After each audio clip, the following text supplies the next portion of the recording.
Bonjour, aujourd'hui on va présenter comment intégrer une API dans une solution, web.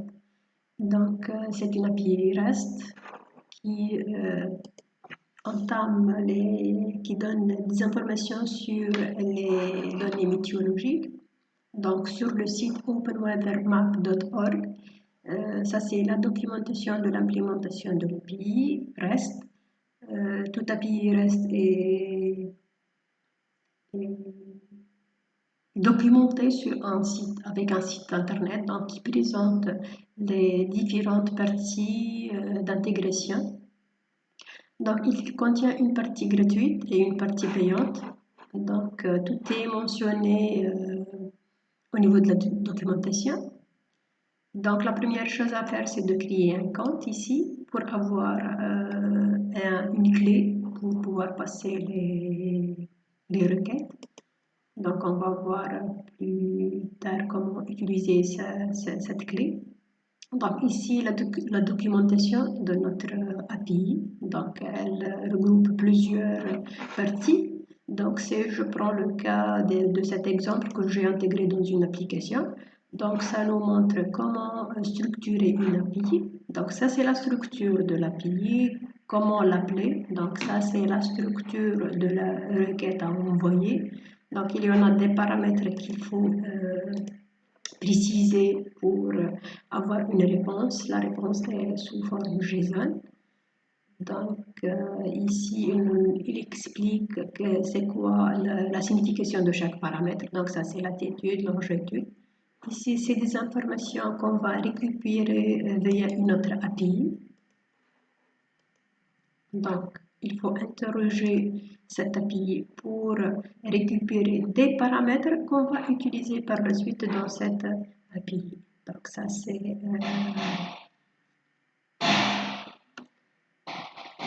les informations. Donc ça, c'est App ID. C'est la clé qu'il faut passer pour avoir une autorisation. Donc c'est require, donc on voit bien que ces paramètres sont require, donc ils sont obligatoires, il faut passer ces paramètres dans notre requête. Ici, c'est des informations ou des paramètres optionnels, donc le mode de la réponse, est-ce que c'est sous forme, donc on peut avoir format XML ou bien HTML. Les unités, donc on peut changer les unités, donc à part les unités par défaut. Donc on peut changer la langue. Donc par défaut c'est en anglais. Côté unité, par défaut c'est le Calvin. Donc ensuite il nous donne un exemple de code. Donc ça c'est un exemple de requête. Et ça c'est un exemple de réponse JSON. Qu'on peut parser pour avoir les informations. Donc on peut afficher la totalité des informations, on peut choisir juste une partie, donc selon besoin. Donc de la même façon, comme si tu expliquais ici les informations du paramètre de la requête, donc ici une explication des paramètres du résultat. Donc à chaque fois, donc chaque paramètre est bien défini, ça c'est la signification de chaque paramètre pour pouvoir choisir les informations selon besoin, comme je viens de le dire. Donc c'est par défaut c'est le Kelvin. Ça c'est au niveau de la documentation, donc elle est bien détaillée. Donc il suffit de suivre cette documentation pour pouvoir implémenter une API dans un cas réel. Donc ici ça c'est le format XML. Réponse, donc format XML de la réponse. Donc, de la même façon, c'est une explication donc, des paramètres. Donc, on voit bien ici que la documentation fournit tous les détails qui concernent l'utilisation d'une API.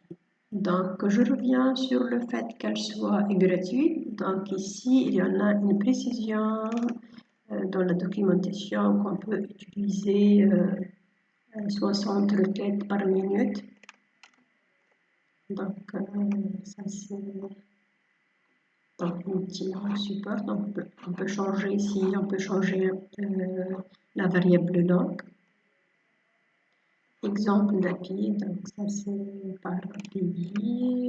Je vais chercher les codes. 60 requêtes par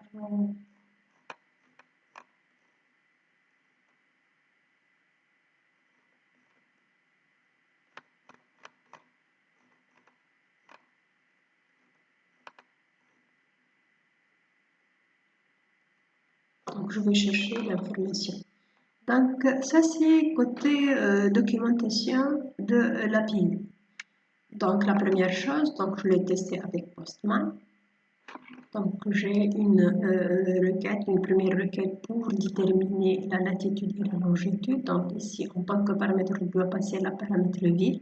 Donc ici je choisis une limite 1 parce que je sais très bien que Djerba n'existe que en Tunisie. Donc c'est possible d'avoir d'autres villes dans plusieurs pays. Et donc comme ça on peut avoir la liste de toutes les villes par pays et lors du passage du résultat, donc on peut récupérer les informations voulues bien sûr.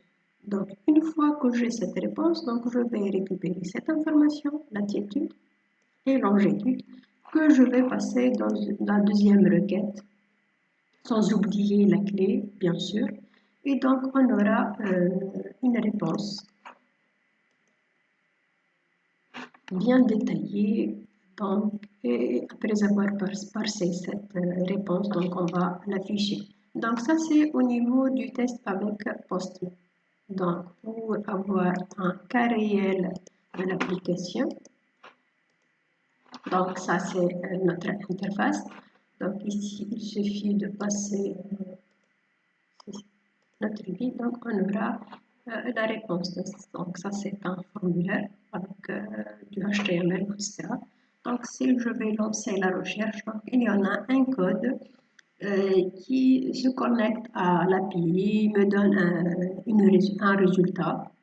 Après passage du résultat, donc on aura ces informations. Donc j'ai passé les informations et je les ai affichées. Donc ça c'est côté output ou résultat final.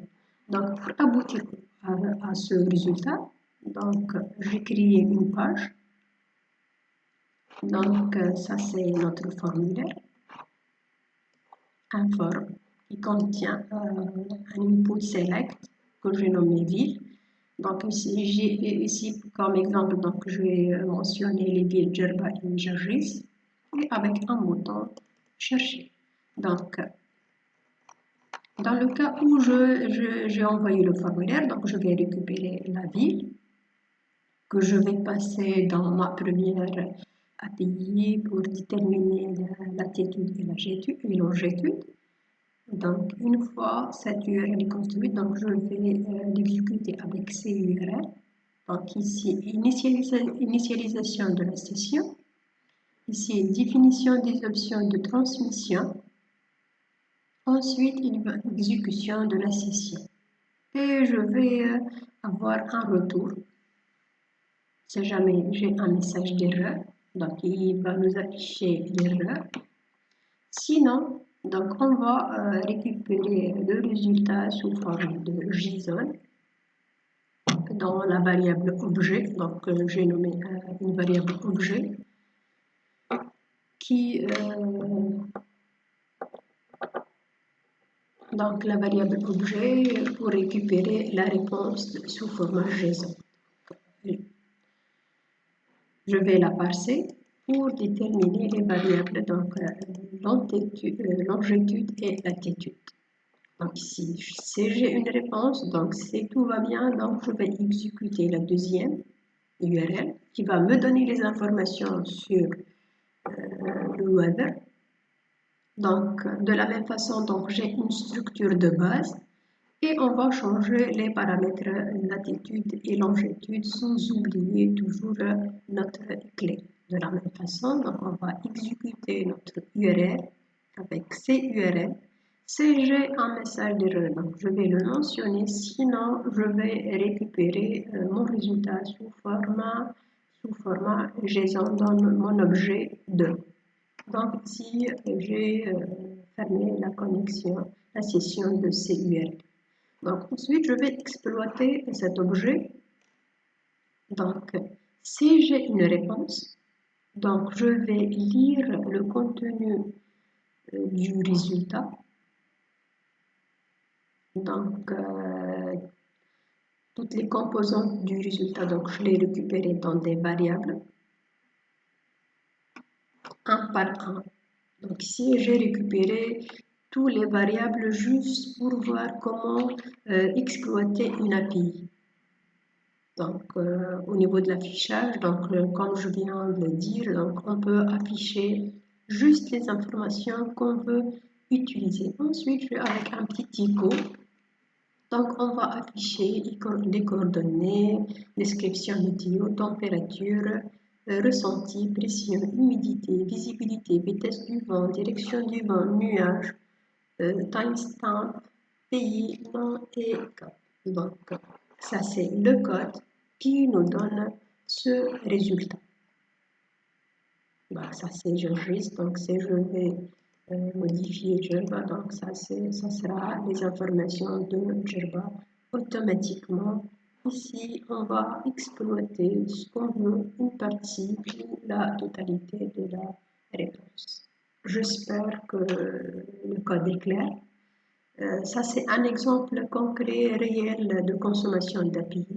Les API sont destinés aux développeurs, donc pour pouvoir utiliser les informations fournies par cette API. Et j'explique une autre fois qu'une API, c'est le fait d'interroger une base de données instantanément sans rester connecté constamment avec la base de données. Merci pour votre attention. À la prochaine fois. Merci.